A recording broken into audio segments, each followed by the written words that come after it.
ছাড়া, রিক্সা চলে না চালক ছাড়া, নৌকা চলে না মাঝি ছাড়া। আরে দুনিয়া চলে না আল্লাহ ছাড়া,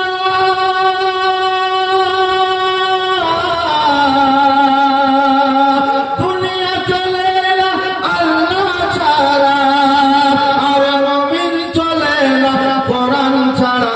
পড়ি লা ইলাহা ইল্লাল্লাহ, লা ইলাহা ইল্লাল্লাহ, লা ইলাহা ইল্লাল্লাহ মুহাম্মাদুর রাসূলুল্লাহ সাল্লাল্লাহু তাআলা আলাইহি ওয়াসাল্লাম। সমস্ত প্রশংসা আল্লাহ তাবারক ওয়া তাআলার জন্য।